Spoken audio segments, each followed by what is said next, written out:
Shalom saudara sekalian. Tema renungan kita hari ini adalah resep tidur nyenyak. Diambil dari Mazmur pasal yang ketiga. Saya akan membacakan bagi saudara Mazmur pasal yang ketiga. Demikian bunyi firman Tuhan. Mazmur Daud ketika ia lari dari Absalom anaknya. Ya Tuhan, betapa banyaknya lawanku, banyak orang yang bangkit menyerang aku. Banyak orang yang berkata tentang aku, baginya tidak ada pertolongan daripada Allah. Tetapi Engkau, Tuhan, adalah perisai yang melindungi aku. Engkaulah kemuliaanku dan yang mengangkat kepalaku. Dengan nyaring aku berseru kepada Tuhan, dan Ia menjawab aku dari gunungnya yang kudus. Aku membaringkan diri lalu tidur, aku bangun, sebab Tuhan menopang aku. Aku tidak takut kepada puluhan ribu orang yang siap mengepung aku. Bangkitlah Tuhan, tolonglah aku, ya Allahku. Ya Engkau yang telah memukul rahang semua musuhku dan mematahkan gigi orang-orang fasik. Dari Tuhan datang pertolongan, berkat-Mu atas umat-Mu. Saudara sekalian, seringkali kita mendengar kata, tak ada harapan. Mungkin Anda pernah mendengar kata-kata itu ditujukan pada seseorang. Jika itu dikenakan pada kasus yang berat, seperti sakit yang berat, maka kata-kata itu terdengar seperti bom atom yang dijatuhkan pada kita. Apa yang dirasakan seorang bapak, saudara misalnya, ketika ia mendengar anaknya divonis penyakit berat oleh dokter. Dokter yang mengatakan kalimat seperti itu, tak ada harapan. Pemazmur mendengar perkataan itu, bukan hanya dari satu orang, tapi banyak orang. Semua pintu tertutup. Bahkan Tuhan pun tidak akan bisa menolong, kata mereka.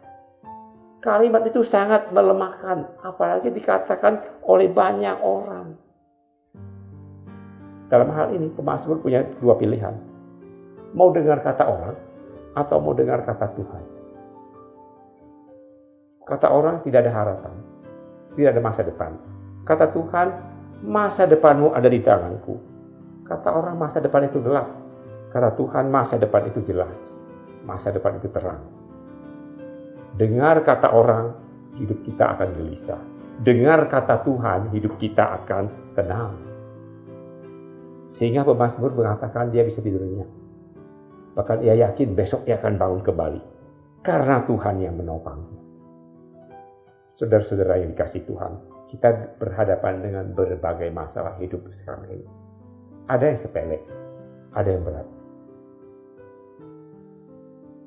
Berat serasa sekali seperti dikepung puluhan ribu orang, kata pemazmur pada ayat 7. Dalam keadaan itu, sikap kita menentukan cara kita menghadapinya. Jika kita dengar kata orang, maka biasa yang kita dengar adalah kata-kata yang melemahkan, kata-kata yang pesimis. Tetapi jika kita mendengar kata Tuhan, maka yang kita dengar adalah kata-kata yang positif, kata-kata penghiburan, kata-kata penguatan. Tetapi saudara, kata-kata Tuhan itu berbeda dengan kata-kata para motivator. Kenapa? Karena Tuhan tidak saja berkata-kata, tetapi Ia juga bertindak. Ia tidak membiarkan umatnya di dalam kelemahan. Ia menopang, Ia meneguhkan, Ia menguatkan, Ia menolong. Sebagaimana dikatakan oleh Rasul Paulus dalam Roma pasal 8 ayat 31. Jika Allah di pihak kita, siapakah yang akan melawan kita? Amin. Kiranya Tuhan memberkati kita sekalian.